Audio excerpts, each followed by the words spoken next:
ក្រោយពេលដែលរាជបុត្រយ៉ុងអានសោយទីវង្គតរាជពិធីបុណ្យសពក៏ត្រូវបានរៀបចំឡើងខណៈពេលដែលព្រះនាងសេកាំងបានស្វែងរកនៅកន្លែងសម្រាប់ឲ្យគូឈុនលាក់ខ្លួនដែលនោះគឺស្ថិតនៅផ្នែកខាងក្រោមនៃបាតបល្ល័ង្ករបស់បដិមាដែលមាននៅក្នុងសំណាក់គោរពបូជាផងដែរអ្នកទាំងពីរបានធ្វើការជជែកគ្នាពាក់ព័ន្ធជាមួយនឹងអ្វីដែលត្រូវធ្វើបន្ទាប់ដោយពួកគេបានបង្វែរទិសដៅទៅកាន់ព្រលឹងវិញ្ញាណរបស់រីទីយាតវិញមុនពេលដែលព្រលឹងវិញ្ញាណនេះអាចមានអំណាចកាន់តែខ្លាំងក្លាហើយឆក់យកអាយុជីវិតបិតារបស់ព្រះនាងសេកាំងព្រះនាងក៏បានមានបន្ទូលថាមានបំណងចង់ស្នើសុំទៅកាន់បិតាឲ្យផ្ដល់ឱកាសឲ្យគូឈុនសាជាថ្មីប៉ុន្តែគូឈុនក៏បានបដិសេធដោយគូឈុនបានបញ្ជាក់ប្រាប់ទៅកាន់ព្រះនាងថាទ្រង់ប្រហែលជាបានដឹងច្បាស់អំពីទឹកប្រតិយបិតារបស់ទ្រង់ជាងនរណាទាំងអស់ដូច្នេះរឿងរ៉ាវដែលទ្រង់ត្រៀមនឹងស្នើសុំនេះប្រកាសជាមិនអាចទៅរួចនោះទេបើទោះបីជាគូឈុនព្យាយាមហាមប្រាមទៅកាន់ព្រះនាងយ៉ាងណាក៏ដោយក៏ទ្រង់នៅតែចូលគាល់បិតាហើយព្រមទាំងលើកយកនៅអ្វីដែលបានមានបន្ទូលមុននេះរៀបរាប់ជាសំណើទៅកាន់បិតាផងដែរព្រះរាជាក៏បានបដិសេធដោយទ្រង់ត្រូវបានបាត់បង់នៅបុត្រាយ៉ុងអានដែលនោះក៏បានធ្វើឲ្យទ្រង់មិនមានជំនឿទៅលើនរណាទាំងអស់ព្រះនាងបានបញ្ជាក់ថារឿងរ៉ាវគ្រប់យ៉ាងក៏ព្រោះដោយសារតែព្រះអង្គបានលើកយកនៅបណ្ដាសានៃវិញ្ញាណបាតស្រះដើម្បីឲ្យគូឈុនគឺជាអ្នកបង្ក្រាបទាំងដែលអ្នកដែលស្ថិតនៅពីក្រោយរឿងរ៉ាវដែលបានកើតឡើងនៅក្នុងរាជវាំងគឺជាវិញ្ញាណចងអាឃាតរបស់រាជទាយាទយុនភ្យុងព្រះរាជាក៏បានភ្ញាក់ផ្អើលយ៉ាងខ្លាំងក្រោយពេលដែលព្រះនាងសេកាំងបានយកនៅរឿងរ៉ាវដែលទ្រង់បានធ្វើកាលពីជាង30ឆ្នាំមុនគំរាមកំហែងទៅកាន់ព្រះអង្គផងដែរក៏ព្រោះតែស្ថិតនៅក្នុងពេលវេលាមួយនោះព្រះអង្គគឺជាអ្នកដែលបានបញ្ចប់ជីវិតរបស់រាជទាយាទជាបន្តបន្ទាប់ដើម្បីមានឱកាសឲ្យទ្រង់ក្លាយទៅជាព្រះរាជាដូចជាពេលបច្ចុប្បន្នប្រតិក្រែវក្រោធរបស់ព្រះរាជាក៏បានធ្វើឲ្យទ្រង់រំលឹកនិយាយអំពីការសោយទីវង្គតរបស់ព្រះមាតាព្រះនាងសេកាំងដែលនោះក៏បានធ្វើឲ្យព្រះនាងសេកាំងបានដាក់ការសង្ស័យថាការសោយទីវង្គតរបស់ព្រះមាតាទ្រង់អាចមាននឹងជាប់ពាក់ព័ន្ធជាមួយនឹងបិតារបស់ព្រះនាងដែលជាព្រះរាជាបច្ចុប្បន្នផងដែរ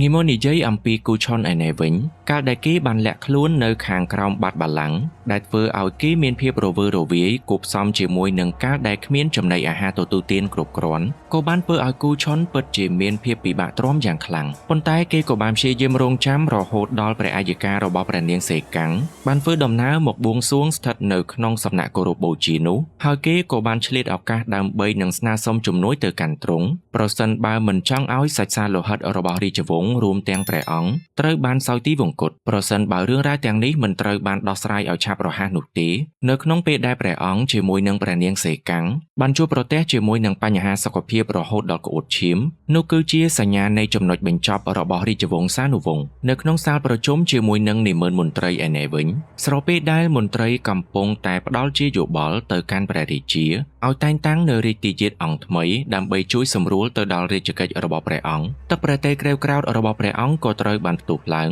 ប៉ុន្តែភ្លាមនោះព្រះកាយរបស់ព្រះអង្គហាក់បីដូចជាបានបង្ហាញខុសប្រក្រតីដែលអាចនឹងធ្វើឲ្យព្រះអង្គត្រូវចុះប្រឈួននិយាយអំពីព្រះអង្គម្ចាស់អ៊ីកសាំងឯនេះវិញទ្រង់ជាមួយនឹងគ្រូមន្តអាគមដែលធ្លាប់បានធ្វើនៅពិធីផ្សេងៗស្ថិតនៅក្នុងរាជវាំងនោះក៏បានរៀបចំផែនការដើម្បីឆក់យកអាយុជីវិតរបស់គូឈុនក្រោយពេលដែលគេបានក្លាយទៅជាឧបសគ្គយ៉ាងខ្លាំងចំពោះផែនការរបស់ពួកគេដើម្បីនឹងដណ្ដើមនៅរាជបល្ល័ង្កតាមរយៈផ្លូវងងឹតងាយមកនិយាយអំពីព្រះនាងសេកាំងដែលកំពុងតែត្រូវបានឃុំឃាំងនៅក្នុងដំណាក់ឯនេះវិញអាម៉ាត់គឹមក៏បានពំនាំបញ្ជាពីព្រះរាជាដើម្បីឲ្យព្រះនាងរៀបចំព្រះកាយធ្វើដំណើរចេញទៅខាងក្រៅរាជវាំងជាមួយនឹងព្រះអង្គដំណើរនៃការចាក់ចេញពីរាជវាំងទាំងអាថ៌កំបាំងនេះគឺព្រះអង្គមានបំណងដើម្បីនឹងធ្វើដំណើរទៅកាន់ទីតាំងនៃភ្នូររបស់រាជទាយាទអង្គមុនក្នុងការរៀបចំនៅពិធីសែនព្រេនមួយចំនួនប៉ុន្តែនៅតាមផ្លូវធ្វើដំណើរក៏ត្រូវឆ្លងកាត់នៅតំបន់គោយ៉ាងយន្តដែលវានៅមិនឆ្ងាយប៉ុន្មានពីភ្នូររបស់រាជទាយាទនោះទេបណ្ដាប្រជានុរាស្ត្រដែលរស់នៅទីនោះបែរជាប្រឈមមុខជាមួយនឹងជំងឺកាចសាហាវដែលមិនអាចស្គាល់ប្រភពបានហើយត្រូវបានជឿជាក់ថាវាមានជាប់ពាក់ព័ន្ធជាមួយនឹងចំហាយបិសាចឬក៏វិញ្ញាណពីពិភពងងឹតផងដែរក្រោយពេលដែលបានធ្វើដំណើរចុះទៅត្រួតពិនិត្យនៃទីតាំងស្ថិតនៅក្នុងភូមិដោយផ្ទាល់ព្រះរាជាមិនអាចបន្តពិធីសែនព្រេនទៅតាមផែនការដែលទ្រង់បានរៀបចំនោះទេដូច្នេះទ្រង់ជាមួយនឹងព្រះនាងព្រមទាំងសេនារាជវាំងក៏បានប្រញាប់រៀបចំដើម្បីនឹងធ្វើដំណើរត្រឡប់មកវិញ វិញក៏ព្រោះតែទីតាំងមួយនេះមិនមានសុវត្ថិភាពបន្តទៅទៀតនោះឡើយនិមន្តនិយាយអំពីគូឆុនដែលកំពុងតែស្នើសុំទៅកាន់ព្រះអាយការបស់ព្រះនាងសេកាំងឯណេវិញដោយគូឆុនតម្រូវឲ្យទ្រង់ស្វែងរកនៅអត្ថបទដែលបានសរសេរពីសំណាក់រាជទាយាទអង្គមុនទាំងអស់ប្រមូលយកវាទៅបិទនៅលើទ្វារជាមួយនឹងបង្អួចនៃសំណាក់សិក្សារបស់រាជទាយាទអង្គមុនតែត្រូវប្រាកដថាទ្វារជាមួយនឹងបង្អួចទាំងអស់ស្ថិតនៅក្នុងសំណាក់សិក្សានោះត្រូវបានខ្ទាស់ជាមួយនឹងគន្លឹះឲ្យជាប់ហើយមិនឲ្យមានបង្កាន់ដៃសម្រាប់បើកបាននោះទេប៉ុន្តែផែនការមួយនេះក៏ត្រូវទទួលបាននូវការរំខានពីសំណាក់មនុស្សរបស់ព្រះអង្គម្ចាស់អ៊ីកសាំងដោយគេបានចូលទៅកាន់កន្លែងដែលគូឆុនធ្លាប់បានសម្រាកនិងបានរកឃើញនៅសម្ភារៈព្រមទាំងក្រណាត់ជូតឈាមរបស់គូឆុនកាលពីពេលមុនហើយគ្រូអាគមម្នាក់នេះក៏បានរៀបចំពិធីមួយចំនួនអាចស្វែងរកឃើញទីតាំងដែលគូឆុនកំពុងតែលាក់ខ្លួនព្រមទាំងបញ្ជូនដំណឹងនេះប្រាប់ទៅកាន់ព្រះរាជារហូតដល់ធ្វើឲ្យទ្រង់បានបញ្ជាឲ្យសេនារាជវាំងទៅឃាត់ខ្លួនរបស់គូឆុនទាំងដែលគេកំពុងតែព្យាយាមជួយសង្គ្រោះទៅដល់ព្រះជន្មរបស់ទ្រង់លោកអាម៉ាតគីមក៏មិនទាន់បញ្ចប់ជីវិតរបស់គូឆុននៅឡើយដែលគេអាចនឹងមានប្រយោជន៍ប្រើប្រាស់នៅពេលក្រោយហើយគេក៏បាននិយាយប្រាប់ទៅកាន់លោកអាម៉ាតគីមផងដែរថាស្ថិតនៅក្នុងពេលនេះព្រះជន្មរបស់ព្រះរាជាកំពុងតែប្រឈមមុខជាមួយនឹងគ្រោះថ្នាក់ក្រោយពេលដែលលោកអាម៉ាតគីមបានធ្វើដំណើរត្រឡប់មកវិញហើយនោះក៏បានប្រទះឃើញស្ថានភាពរបស់ព្រះអង្គបានដួលសន្លប់នៅក្នុងដំណាក់ទៅហើយព្រះនាងសេកាំងទ្រង់បានជ្រាបយ៉ាងច្បាស់ថារឿងរ៉ាវមួយនេះគឺគ្មាននរណាម្នាក់អាចជួយសង្គ្រោះព្រះអង្គបានក្រៅពីគូឆុននោះទេដូច្នេះព្រះនាងក៏បានប្រញាប់ធ្វើដំណើរមកកាន់ទីតាំងដែលអាម៉ាតរួមជាមួយនឹងសេនារាជវាំង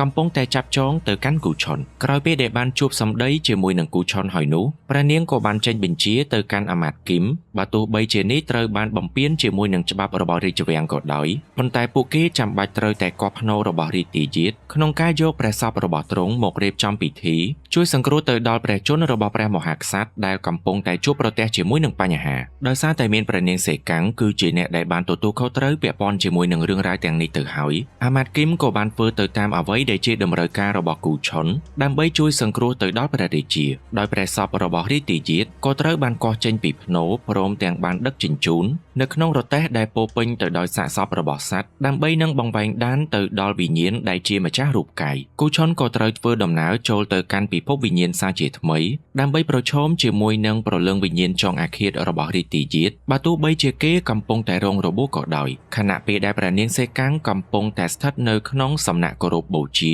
រួមជាមួយនឹងសាកសពរបស់រាជទាយាទហើយយកនៅក្រណាត់សដែលបានជ្រលក់ជាមួយនឹងឈាមរុំនៅសាកសពរបស់រាជទាយាទហើយត្រូវប្រកាសថាវាច្រកនៅក្នុងសំណាក់ទាំងអស់ត្រូវបិទទ្វារឲ្យជិតនិងមិនអនុញ្ញាតឲ្យបើកទ្វារស្ថិតនៅក្នុងពេលដែលពិធីកំពុងតែធ្វើឡើងនោះទេផែនការរបស់អ្នកទាំងពីរពិតជាអាចនឹងទទួលបាននូវភាពជោគជ័យពិតមែនដោយវិញ្ញាណរបស់រាជទាយាទពិតជាមិនមានអានុភាពដើម្បីតបតជាមួយនឹងគូឆុននោះទេហើយស្ថិតនៅក្នុងពេលដែលគូឆុនត្រៀមនឹងបញ្ចប់នៅរឿងរ៉ាវគ្រប់យ៉ាងទៅហើយនោះក៏ស្រាប់តែមានអំបោអារក្សបានវាយប្រហារទៅកាន់គូឆុនទាំងកំរោលដែលធ្វើឲ្យគ្រប់យ៉ាងនៃផែនការរបស់ពួកគេត្រូវបានបរាជ័យអារក្សដែលបានធ្វើការវាយប្រហារទៅកាន់គូឆុននេះគឺស្ថិតនៅក្រោមការបញ្ជាពីសំណាក់មនុស្សរបស់ព្រះអង្គម្ចាស់អ៊ីកសាំងដែលកំពុងតែប្រើប្រាស់នៅមន្តអាគមខ្មៅដើម្បីនឹងបង្ក្រាបនៅអានុភាពរបស់គូឆុនបើទោះបីជាគេព្យាយាមវាយប្រហារទៅកាន់អារក្សនោះយ៉ាងណាក៏ដោយក៏ហាក់បីដូចជាមិនអាចឲ្យគូឆុនបង្ក្រាបនៅអារក្សមួយនេះបាននោះទេព្រះនាងសេកាំងដែលស្ថិតនៅក្នុងសំណាក់គោរពបូជាឯណេវិញក៏បានឃើញចំណងនៃសាកសពដែលត្រូវបានចងមុននេះស្រាប់តែបានហូរឈាមខុសប្លែកពីធម្មតាស្របពេលដែលជីយល់ព្យាយាមអង្រួនទ្វារហើយស្រែកសុំជំនួយទៅកាន់ព្រះនាងម្ដងហើយម្ដងទៀតរហូតដល់ធ្វើឲ្យទ្រង់បានសម្រេចចិត្តនឹងបើកទ្វារដែលនោះវាគឺជាកលបំភាន់ពីសំណាក់ព្រលឹងវិញ្ញាណរបស់រាជទាយាទតែប៉ុណ្ណោះដែលបានសន្ធិដ្ឋចូលទៅក្នុងរូបកាយរបស់ជីយល់ក្នុងការបញ្ឆោតទៅកាន់ព្រះនាងឲ្យបើកទ្វារនៃសំណាក់មួយនេះអនុញ្ញាតឲ្យព្រលឹងរបស់រាជទាយាទចូលមកផ្នែកខាងក្នុងបានតែប៉ុណ្ណោះការប្រយុទ្ធរបស់គូឆុនជាមួយនឹងអំបោអារក្សឯណេវិញវាមិនត្រឹមតែជាការប្រយុទ្ធស្ថិតនៅក្នុងពិភពវិញ្ញាណនោះទេប៉ុន្តែគ្រូមន្តអាគមដែលជាមនុស្សរបស់ព្រះអង្គម្ចាស់អ៊ីកសាំងក៏បានប្រើប្រាស់នៅមនុស្សចម្បើងឧបកិច្ចធ្វើជារូបស្នងរបស់គូឆុនហើយព្រមទាំងព្យាយាមប្រើប្រាស់នៅមន្តអាគមខ្មៅដើម្បីធ្វើទារុណកម្មទៅលើព្រលឹងរបស់គូឆុនដែលកំពុងតែវាយប្រហារគ្នាស្ថិតនៅក្នុងពិភពវិញ្ញាណគូឆុនត្រូវរងរបួសយ៉ាងធ្ងន់ដោយគេបានក្អួតនៅឈាមខ្មៅជាច្រើនរួមជាមួយនឹងភ្នែកទាំងសងខាងរបស់គេក៏ត្រូវបានបាត់បង់ប៉ុន្តែ គ្រូអាគមម្នាក់នេះមិនអាចបញ្ជាឲ្យអារក្សវាយប្រហារទៅកាន់គូឆុនរហូតដល់ជីវិតចុងក្រោយនោះទេក៏ព្រោះដោយសារតែគីមុកសាលីបានធ្វើដំណើរមកទាន់ហើយព្រមទាំងវាយប្រហារទៅកាន់អំបូរអារក្សនោះរហូតដល់ធ្វើឲ្យរូបស្នងរបស់អារក្សនេះដែលស្ថិតនៅផ្នែកខាងក្រៅត្រូវបានសន្លប់បាត់បង់ស្មារតីខណៈពេលដែលព្រះអង្គម្ចាស់អ៊ីកសាំងក៏មានភាពផិតភ័យយ៉ាងខ្លាំងងាយមកនិយាយអំពីព្រះនាងសេកាំងឯណេះវិញវិញ្ញាណរបស់រាជទាយាទបានមានបន្ទូលប្រាប់ទៅកាន់ព្រះនាងគ្រប់យ៉ាងអំពីការពិតស្ថិតនៅពីក្រោយនៃការសោយទីវង្គតរបស់ទ្រង់រាជទាយាទមិនត្រូវបានសោយទីវង្គតដោយសារតែបណ្ដាសានៃវិញ្ញាណបាត់ស្រះអ្វីនោះទេប៉ុន្តែទ្រង់ត្រូវបានសោយទីវង្គតដោយសារតែថ្នាំពុលដែលបិតារបស់ទ្រង់បានប្រើប្រាស់ដើម្បីឆក់យកព្រះជន្មរបស់ទ្រង់តែប៉ុណ្ណោះព្រះនាងសេកាំងក៏បានបើកមុខសពហើយព្រមទាំងបានប្រទះឃើញអង្ករជាមួយនឹងគុជខ្យងដែលត្រូវបានដាក់នៅក្នុងមាត់របស់សាកសពពិតជាបានប្រែក្លាយមកជាពណ៌ខ្មៅដែលបានបញ្ជាក់ថាសាកសពរបស់រាជទាយាទយន្តភ្យងពិតជាត្រូវបានបំពុលពិតមែនវិញ្ញាណចុងកំហឹងរបស់រាជទាយាទក៏បានធ្វើការបញ្ចុះបញ្ចូលទៅកាន់ព្រះនាងសេកាំងដើម្បីខ្ចីរូបកាយរបស់ទ្រង់ធ្វើជារូបស្នងក្នុងការធ្វើដំណើរទៅបញ្ចប់ជីវិតរបស់ព្រះរាជាដោយផ្ទាល់ស្របពេលដែលស្ថិតនៅក្នុងពេលនេះផងដែរព្រះរាជាក៏បានដឹងព្រះកាយមកវិញហើយព្រមទាំងប្រញាប់កោះហៅនៅមន្ត្រីម្នាក់ពំនាំយកនៅរាជបញ្ជារបស់ទ្រង់ទៅអនុវត្តដោយផ្ទាល់ដែលនោះគឺជារាជបញ្ជាដែលត្រូវបញ្ចប់ជីវិតរបស់អ្នកភូមិរួមជាមួយនឹងជនភៀសខ្លួនដែលរស់នៅក្បែរនឹងទីតាំងនៃកន្លែងបញ្ចុះសពរបស់រាជទាយាទក្រោយពេលដែលជំងឺរាតត្បាតត្រូវបានកើតឡើងស្ថិតនៅទីនោះហើយមិនអាចស្វែងរកឃើញនៃប្រភពដើមរបស់ជំងឺរាតត្បាតនោះទេនៅពេលព្រឹកនៃព្រលឹមស្រាងៗគូឆុនក៏បានធ្វើដំណើរចាក់ចេញពីពិភពវិញ្ញាណត្រឡប់មកកាន់ពិភពមនុស្សធម្មតាវិញប៉ុន្តែគេក៏មិនបានឃើញវត្តមានរបស់សាកសពរាជទាយាទរួមជាមួយនឹងព្រះនាងសេកាំងស្ថិតនៅក្នុងទីតាំងនៃសំណាក់គោរពបូជានោះទេព្រះរាជាក៏បានយាងមកដល់ទីតាំងមួយនោះដើម្បីសួរនាំទៅកាន់គូឆុនអំពីអ្វីដែលបានកើតឡើងគូឆុនក៏បានរៀបរាប់ប្រាប់ទៅកាន់ទ្រង់ផងដែរថាស្ថិតនៅពេលនេះអ្វីដែលគេត្រូវធ្វើគឺបង្ក្រាបនៅព្រលឹងវិញ្ញាណរបស់រាជទាយាទដែលភ្លាមនោះព្រះរាជាក៏បានដាក់កំហិតទៅកាន់គូឆុនដែលគេមានរយៈពេលត្រឹមតែ10ថ្ងៃតែប៉ុណ្ណោះដើម្បីបញ្ចប់នៅរឿងរ៉ាវទាំងនេះគូឆុនក៏បានប្រញាប់ឆ្លើយតបទៅកាន់ព្រះរាជាថាបើទោះបីជានេះគឺជាពេលវេលាដ៏ខ្លីសម្រាប់គេក៏ដោយប៉ុន្តែព្រះរាជាក៏ត្រូវតែធ្វើទៅតាមអ្វីដែលជាការស្នើសុំនិងការរៀបចំរបស់គេដូចគ្នានៅក្នុងកំឡុងពេលដែលពិធីមិនទាន់ត្រូវបានបញ្ចប់គេនឹងរៀបចំនៅក្រឡាបន្ទំសម្រាប់ព្រះរាជាហើយមិនអនុញ្ញាតឲ្យទ្រង់ធ្វើដំណើរចាក់ចេញនោះទេដែលស្ថិតនៅក្នុងពេលនេះគោលដៅដ៏ធំបំផុតរបស់រាជទាយាទគឺជាព្រះជន្មរបស់ព្រះរាជារួមជាមួយនឹងបុត្រីរបស់ទ្រង់បន្ទាប់ពីបានបញ្ចប់នៅការសន្ទនាជាមួយនឹងព្រះរាជាហើយនោះគូឆុនក៏បានធ្វើដំណើរចាក់ចេញទាំងភ្នែករបស់គេមើលឃើញមិនច្បាស់នោះទេតែស្រាប់តែបានប្រទះឃើញវត្តមានរបស់ព្រះនាងសេកាំងដែលត្រូវបានសន្លប់បាត់បង់ស្មារតីស្ថិតនៅតាមផ្លូវគូឆុនក៏បានប្រញាប់ជួយព្រះនាងដើម្បីត្រឡប់មកកាន់ដំណាក់វិញជាមួយនឹងក្តីព្រួយបារម្ភហើយមិនយូរប៉ុន្មានព្រះនាងក៏បានដឹងព្រះកាយនឹងតើនឡើងវិញដោយទ្រង់បានសួរនាំថាតើមានអ្វីកើតឡើងចំពោះទ្រង់ប៉ុន្តែគូឆុនពិតជាមិនអាចផ្ដល់ចម្លើយទៅឲ្យទ្រង់បាននោះទេក៏ព្រោះតែស្ថិតនៅក្នុងពេលនេះសមត្ថភាពពិសេសរបស់គេកំពុងតែជួបប្រទះជាមួយនឹងបញ្ហាជាពិសេសគឺការមើលឃើញរបស់គេគូឆុនត្រៀមនឹងបញ្ចប់ការសន្ទនាហើយចាក់ចេញពីទីនោះទៅហើយប៉ុន្តែព្រះនាងក៏បានមានបន្ទូលពាក់ព័ន្ធជាមួយនឹងការសោយទីវង្គតរបស់រាជទាយាទគឺជាអបាយកលរបស់ព្រះអង្គរាល់មនុស្សដែលទ្រង់បានបញ្ចប់ជីវិតសុទ្ធសឹងតែមានជាប់ពាក់ព័ន្ធជាមួយនឹងរឿងរ៉ាវកាលពីជាង30ឆ្នាំមុនដូច្នេះអ្វីដែលពួកគេត្រូវធ្វើនៅក្នុងពេលនេះគឺត្រូវតែស៊ើបនៅរឿងរ៉ាវទាំងនេះឲ្យច្បាស់មុនពេលដែលពួកគេរៀបចំផែនការឲ្យចំគោលដៅមន្ត្រីម្នាក់ដែលបានយករាជបញ្ជារបស់ព្រះមហាក្សត្រទៅអនុវត្តកាលពីយប់មិញនោះក៏បានចូលមកគាល់ទ្រង់ដោយបានបញ្ជាក់ថាការបោសសម្អាតដែលត្រូវបានធ្វើឡើងតាមរាជបញ្ជាកុមារជាមួយនឹងស្ត្រីព្រមទាំងមនុស្សចាស់គឺត្រូវបានអនុញ្ញាតឲ្យនៅមានជីវិតរឿងរ៉ាវមួយនេះមិនបានធ្វើឲ្យព្រះរាជាពេញព្រះទ័យនោះឡើយតែបែរជាបង្គាប់ឲ្យមន្ត្រីម្នាក់នេះ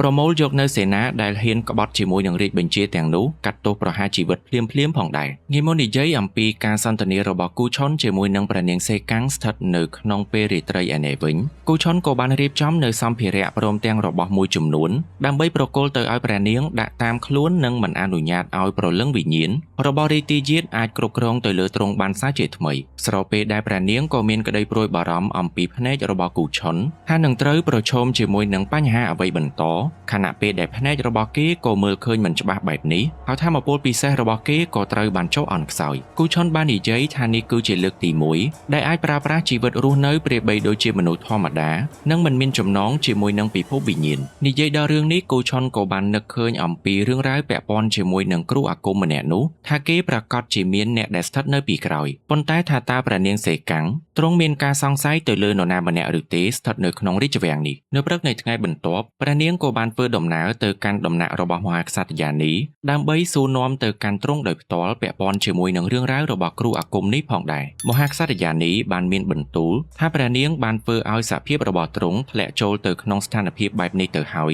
យតែព្រះនាងសេកាំងមិនបានដឹងកំហុសហើយនៅតែលើកយករឿងរ៉ាវដែលមិនអាចទៅរួចមកសួរនាំទៅកាន់ទ្រង់បន្ថែមទៀតព្រះអង្គម្ចាស់អ៊ីកសាំងដែលស្ថិតនៅក្នុងដំណាក់តែមួយនោះក៏បានមានបន្ទូលប្រាប់ទៅកាន់ព្រះនាងសេកាំងផងដែរថាបើទោះបីជាយ៉ាងណារឿងរ៉ាវគ្រប់យ៉ាងក៏បានធ្វើឲ្យព្រះរាជាបានដឹងព្រះកាយមកវិញទៅហើយប៉ុន្តែតើព្រះនាងបានដឹងឬទេថាកាលពីម្សិលមិញនេះបិតារបស់ទ្រង់បានចេញរាជបញ្ជាឲ្យបោសសម្អាតអ្នកដែលបានឆ្លងនៅមេរោគរាតត្បាតទាំងប៉ុន្មានដែលរស់នៅក្បែរនឹងតំបន់ដែលបានបញ្ចុះសពរបស់រាជទាយាទរឿងរ៉ាវមួយនេះបានធ្វើឲ្យព្រះនាងសេកាំងហាក់បីដូចជាមិនអាចគ្រប់គ្រងអារម្មណ៍បានហើយគូឆុនក៏បានដាស់ស្មារតីរបស់ព្រះនាងដើម្បីឲ្យទ្រង់បញ្ចប់ការសន្ទនានិងធ្វើដំណើរចាក់ចេញពីដំណាក់របស់មហាក្សត្រយានីព្រះរាជាដែលស្ថិតនៅក្នុងដំណាក់សិក្សារបស់ទ្រង់ឯណែវិញទ្រង់ក៏បានសរសេរនៅសារលិខិតមួយតែងតាំងនៅបុត្រាអ៊ីនហាដែលត្រូវជាបុត្រារបស់ព្រះអង្គម្ចាស់អ៊ីកសាំងឲ្យក្លាយទៅជាបុត្រចិញ្ចឹមរបស់ទ្រង់និងត្រៀមក្លាយទៅជារាជទាយាទស្ថិតនៅជំនាន់ថ្មីព្រះនាងសេកាំងក៏ត្រូវបានគូឆុនហៅព្រះនាងឲ្យជួយរៀបចំនៅជុំវិញនៃក្រឡាបន្ទុំរបស់ព្រះរាជាផងដែរដោយពួកគេត្រូវយកខ្សែស្បូវឃ្លាំងចងធ្វើជាសីមាការពារជុំវិញនៃទីតាំងមួយនោះចំណែកឯអក្សរទន្សាយដែលត្រូវបានសរសេរដោយបិទផ្កាប់ចុះមកខាងក្រោមវាគឺជាអ្វីដែលគូឆុនបានប្រាប់ទៅកាន់ព្រះនាងថានេះគឺជាឆ្នាំកំណើតរបស់រាជទាយាទប៉ុន្តែពួកគេត្រូវតែផ្កាប់ឆ្នាំនេះចុះមកខាងក្រោមដើម្បីជាអំណាចមួយមិនឲ្យរាជទាយាទចូលទៅផ្នែកខាងក្នុងនិងយាយីទៅដល់ព្រះរាជាបាននិយាយគ្នាមិនទាន់បានប៉ុន្មានផងនោះព្រះអាយការបស់ព្រះនាងសេកាំងទ្រង់ក៏បានយាងមកដល់ដែលធ្វើឲ្យព្រះនាងក៏បានកំដរព្រះអាយកាធ្វើដំណើរត្រឡប់ទៅកាន់ដំណាក់របស់ទ្រង់វិញនៅយប់នៃថ្ងៃតែមួយនោះគ្រូអាគមដែលជាមនុស្សរបស់ព្រះអង្គម្ចាស់អ៊ីកសាំងក៏ស្រាប់តែទទួលរងនៅថាមពលអវិជ្ជមានអ្វីមួយបានវាប្រហារទៅកាន់គេដែលធ្វើឲ្យគ្រូមន្តអាគមម្នាក់នេះបានគិតថាគ្រប់យ៉ាងវាគឺជាការវាប្រហារពីសំណាក់គូឆុនហើយព្រមទាំងយកនៅរូបចម្បើងដែលគេបានប្រើប្រាស់នៅមន្តអាគមខ្មៅមុននោះដុតបំផ្លិចបំផ្លាញរហូតដល់ធ្វើឲ្យគូឆុនត្រូវទទួលរងនៅទារុណកម្មយ៉ាងធ្ងន់ធ្ងរពីសំណាក់មន្តអាគមមួយនេះរូបកាយរបស់គូឆុនពិតប្រាកដឯណែវិញក៏ត្រូវបានបាត់បង់នៅការមើលឃើញទាំងស្រុងទម្រាំតែគ្រូមន្តអាគមម្នាក់នោះបានដឹងថាការយាយីទៅដល់គេមុននេះមិនមែនជាសកម្មភាពរបស់គូឆុននោះទេប៉ុន្តែវាគឺជាវិញ្ញាណរបស់រាជទាយាទដែលត្រៀមនឹងជ្រើសយកគេធ្វើជារូបស្នងនោះឯងគូឆុនក៏បានអង្គុយស្ថិតនៅក្នុងកន្លែងសម្រាកជាមួយនឹងស្ថានភាពងងឹតឈឹងស្របពេលដែលព្រះនាងសេកាំងក៏បានធ្វើដំណើរមកទីនោះហើយព្រមទាំងសួរនាំអំពីអ្វីដែលបានកើតឡើងក្រោយពេលដែលទ្រង់បានដឹងអំពីរឿងរ៉ាវទាំងនេះគូឆុនក៏បានបបួលព្រះនាងដើម្បីនឹងធ្វើដំណើរកិច្ចចេញពីរាជវាំងមុនពេលដែលរឿងរ៉ាវកាន់តែធំជាងនេះក៏ព្រោះតែពួកគេមិនមានសមត្ថភាពដើម្បីនឹងដោះស្រាយវាទៅទៀតនោះទេប៉ុន្តែព្រះនាងសេកាំងក៏បានបដិសេធថារឿងរ៉ាវទាំងនេះពួកគេត្រូវតែបញ្ចប់បើទោះបីជាប្រលឹងវិញ្ញាណរបស់រាជទាយាទចាំបាច់ត្រូវគ្រប់គ្រងព្រះកាយរបស់ទ្រង់សាជាថ្មីក៏ដោយក៏ទ្រង់ត្រូវតែប្រឈមរឿងរ៉ាវមួយនេះដោយខ្លួនឯងបើទោះបីវាគឺជាការងារដ៏គ្រោះថ្នាក់មហាក្សត្រយានីដែលកំពុងតែត្រូវបានរាជពេទ្យព្យាបាលនៅជំងឺសម្ពាធឈាមដែលធ្វើឲ្យទ្រង់វាចមុខមួយចំហៀងនេះមេកាចាងក៏បានទូលប្រាប់ទៅកាន់មហាក្សត្រយានីថាការពិតទៅរឿងរ៉ាវដែលបានកើតឡើងកន្លងមកនេះមិនមានជាប់ពាក់ព័ន្ធជាមួយនឹងបណ្ដាសាវិញ្ញាណបាត់ស្រះនោះទេតែបែរជាត្រូវបានបង្កឡើងពីសំណាក់រាជទាយាទអង្គមុនទៅវិញប្រសិនបើតាំងពីចំណុចចាប់ផ្ដើមមិនមានជាប់ពាក់ព័ន្ធជាមួយនឹងបណ្ដាសាមួយនេះចុះតើរឿងរ៉ាវដែលបានកើតឡើងកាលពី30ឆ្នាំមុនវាមានជាប់ពាក់ព័ន្ធជាមួយនឹងអ្វីក៏ព្រោះដោយសារតែរាជទាយាទនៃស្ដេចអង្គមុនសុទ្ធសឹងតែត្រូវបានសោយទីវង្គតយ៉ាងអាតកំបាំងហើយស្ថិតនៅក្នុងចំណោមនោះមានតែព្រះរាជាបច្ចុប្បន្នតែប៉ុណ្ណោះដែលមិនទទួលបាននៅការគំរាមកំហែងពីសំណាក់រឿងរ៉ាវទាំងនេះតែវាគឺជាបណ្ដាសាឬក៏ជាផែនការដែលមនុស្សបានរៀបចំឡើងមេកាចាងជាមួយនឹងមនុស្សរបស់មហាក្សត្រយានីដទៃក៏បានប្រញាប់ធ្វើដំណើរតាមបញ្ជារបស់ទ្រង់ដើម្បីស្វែងរកនៅបុត្រារបស់ព្រះអង្គម្ចាស់អ៊ីសាំងដែលគ្រប់គ្នាក៏បានប្រទះឃើញនៅបុត្រាអ៊ីនហាអង្គនេះកំពុងតែសន្លប់បាត់បង់ស្មារតី ហាក់បីដូចជាត្រូវបានបំពុលពីអ្វីម្យ៉ាងនៅក្នុងដំណាក់សិក្សាមេកាចាងក៏បានពំនាំរឿងរ៉ាវទាំងនេះប្រាប់ទៅកាន់ព្រះនាងសេកាំងផងដែរដែលធ្វើឲ្យទ្រង់ហាក់បីដូចជាបាត់បង់ស្មារតីនិងធ្វើដំណើរតម្រង់ទៅកាន់ដំណាក់របស់ព្រះអាយការបស់ទ្រង់ទាំងមិនដឹងព្រះកាយក្រោយពេលដែលបានធ្វើដំណើរទៅដល់ទីនោះព្រះនាងសេកាំងក៏មិនបានបង្អង់យូរនោះឡើយដោយទ្រង់ក៏បានទូលសួរទៅកាន់ព្រះអាយកាថាតើរឿងរ៉ាវដែលបានកើតឡើងកាលពីជាង30ឆ្នាំមុនវាគឺជាអាចកំបាំងអ្វីឲ្យពិតប្រាកដក៏ព្រោះតែស្ថិតនៅក្នុងពេលនេះវាកំពុងតែបានកើតឡើងសារជាថ្មីហើយត្រៀមនឹងឆក់យកអាយុជីវិតរបស់បុត្រានៃព្រះអង្គម្ចាស់អេសាំងព្រះអាយការបស់ព្រះនាងសេកាំងក៏បានសម្រួលអារម្មណ៍របស់ទ្រង់ដើម្បីឲ្យព្រះនាងគង់សោយតែជាមួយនឹងទ្រង់ស្ថិតនៅក្នុងដំណាក់ផងដែរភ្លាមនោះព្រះនាងសេកាំងស្រាប់តែបានសន្តាប់ឮនៃបន្ទូលមេដារបស់ទ្រង់ពីផ្នែកខាងក្រៅនៃដំណាក់ដែលធ្វើឲ្យព្រះនាងប្រញាប់ស្ទុះងើបមកស្វែងរកប្រភពនៃសម្លេងក្រោយពេលដែលព្រះនាងបានក្រឡេកមកវិញគ្រប់យ៉ាងនៃព្រះអាយកាដែលទ្រង់ធ្លាប់តែគោរពនិងជឿជាក់កន្លងមកនោះក៏បានប្រែក្លាយទៅជាមនុស្សដ៏ពឹសពុលនិងគួរឲ្យខ្លាចព្រះអាយកាបានមានបន្ទូលថាការពិតនៃបណ្ដាសាព្រមទាំងអ្វីដែលបាននិយាយតាំងតែពីពេលចាប់ផ្ដើមវាគឺជាពាក្យកុហកទាំងអស់ទាំងដែលការពិតទៅទ្រង់គឺជាអ្នករៀបចំនៅរឿងរ៉ាវគ្រប់យ៉ាងកាលពីជាង30ឆ្នាំមុនបុត្រារបស់ទ្រង់មិនអាចក្លាយជាទីគប់ព្រះទ័យរបស់ព្រះអង្គបាននោះទេក៏ព្រោះដោយសារតែសាច់សាលោហិតរបស់ទ្រង់គ្រាន់តែជារាជសាមញ្ញតូចទាបដូច្នេះទ្រង់ក៏បានរៀបចំផែនការដើម្បីនឹងបំពុលរាល់រាជទាយាទដែលត្រូវបានតែងតាំងត្រៀមនឹងឡើងធ្វើជាស្ដេចរហូតដល់ធ្វើឲ្យគ្រប់គ្នាស្ថិតនៅក្នុងពេលវេលាមួយនោះគ្មានជំរើសក្រៅពីវត្តមានរបស់ព្រះរាជាបច្ចុប្បន្ននេះទេអ្វីដែលបានកើតឡើងកាលពីជាង30ឆ្នាំមុនវាក៏មិនមែនជាទង្វើរបស់ទ្រង់តែមួយអង្គនោះឡើយប៉ុន្តែសូម្បីតែរាជាបច្ចុប្បន្នរួមជាមួយនឹងមេដារបស់ព្រះនាងសេកាំងក៏បានចូលរួមនៅក្នុងផែនការគ្រប់យ៉ាងដើម្បីកសាងអំណាចនិងរាជបល្ល័ង្កនេះផងដែរក្រោយពីដែលផែនការទទួលបាននូវភាពជោគជ័យក្រោយពីព្រះរាជាអ្នកដែលពាក់ព័ន្ធជាមួយនឹងរឿងរ៉ាវទាំងនេះក៏ត្រូវបានព្រះអាយកាបញ្ចប់ជីវិតរបស់ពួកគេបំបិទមាត់រួមទាំងមេដារបស់ព្រះនាងសេកាំងមិនយូរប៉ុន្មានព្រះកាយរបស់ព្រះនាងសេកាំងក៏ហាក់បីដូចជាត្រូវបានចុះអន់ខ្សោយក៏ព្រោះតែការពិតទៅព្រះអាយការបស់ទ្រង់បានដាក់នៅថ្នាំពុលស្ថិតនៅក្នុងតែដែលទ្រង់បានសោយមុននេះទៅហើយព្រះនាងសេកាំងក៏បានធ្វើឲ្យរបូតនៅថង់ដែលគូឆុនបានធ្វើសម្រាប់ព្រះនាងហើយនោះក៏ជាឱកាសឲ្យវិញ្ញាណចុងអាឃាតរបស់រាជទាយាទគ្រប់គ្រងទៅលើព្រះកាយរបស់ទ្រង់នឹងបានខ្ជាក់នៅថ្នាំពុលទាំងប៉ុន្មានចេញមកផ្នែកខាងក្រៅអសរអាគមព្រមទាំងយ័ន្តការពារដែលត្រូវបានសរសេរនិងដាប់ឆ្លាក់នៅខាងក្នុងដំណាក់នេះទាំងប៉ុន្មានក៏ត្រូវបានរលុបចេញខណៈពេលដែលព្រះនាងសេកាំងដែលត្រូវបានគ្រប់គ្រងពីសំណាក់វិញ្ញាណរបស់រាជទាយាទក៏បានបើកទ្វារដំណាក់ដែលនោះក៏អនុញ្ញាតឲ្យព្រលឹងវិញ្ញាណដែលត្រូវបានបាត់បង់ជីវិតក្រោមស្នាដៃរបស់ព្រះអាយកាទាំងប៉ុន្មានអាចចូលមកផ្នែកខាងក្នុងដើម្បីនឹងសងសឹកទៅកាន់ទ្រង់បានផងដែរបន្ទាប់ពីនោះព្រះនាងសេកាំងក៏បានធ្វើដំណើរចាកចេញដែលធ្វើឲ្យមនុស្សជំនិតរបស់ព្រះអាយកាក៏បានហៅគូឆុនធ្វើដំណើរមកជាបន្ទាន់ដែលគេបានដឹងយ៉ាងច្បាស់ថារឿងរ៉ាវកំពុងតែឈានចូលដំណាក់កាលធ្ងន់ធ្ងរគូឆុនមិនអាចរងចាំបន្តទៅទៀតនោះទេដោយគេក៏បានហៅជីយល់ដើម្បីជួយនៅក្នុងរឿងរ៉ាវទាំងនេះស្របពេលដែលគេត្រៀមនឹងធ្វើដំណើរចុះទៅខាងក្នុងស្រះគេក៏បានយកឈាមរបស់ខ្លួនសរសេរនៅលើក្រដាសហើយបិទនៅខាងលើមនុស្សចំបើងមួយនិងប្រគល់ទៅឲ្យជីយល់យកវាទៅចងព្យួរស្ថិតនៅក្នុងទីតាំងនៃកន្លែងសម្រាកដំបូងរបស់គេនៅផ្នែកខាងក្រោយនៃរាជវាំងផងដែរបន្ទាប់ពីនោះគូឆុនក៏បានធ្វើដំណើរចូលទៅខាងក្នុងស្រះដើម្បីនឹងឆ្លងចូលទៅកាន់ពិភពវិញ្ញាណដែលការធ្វើដំណើររបស់គេមកកាន់ពិភពវិញ្ញាណលើកនេះគឺដើម្បីនឹងបំពេញនៅចំណុចខ្វះខាតរបស់គេដែលគូឆុនបានប្រើប្រាស់នៅរូបមនុស្សចំបើងបំភាន់ភ្នែកនៃពពួកអមនុស្សគីមេឲ្យគិតថាជាវត្តមានរបស់គេដោយគីមេដែលធ្វើឲ្យគូឆុនមានភាពភ័យខ្លាចតាំងតែពីដំបូងនោះក៏បានចេញមកវាយប្រហារលេបត្របាក់រូបបំភាន់នោះពិតមែនដែលវាក៏ជាឱកាសឲ្យគូឆុន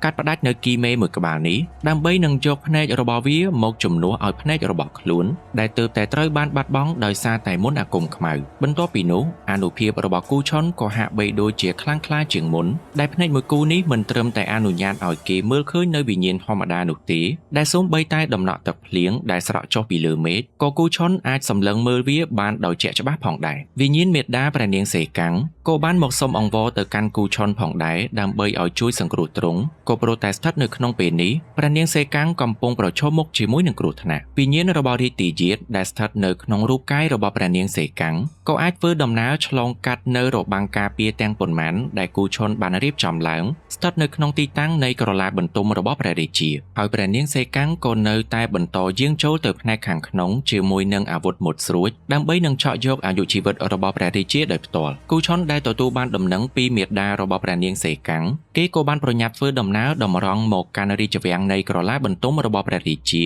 ហើយត្រៀមនឹងការប្រយុទ្ធជាមួយនឹងវត្តមានរបស់រាជទាយាទផងដែរ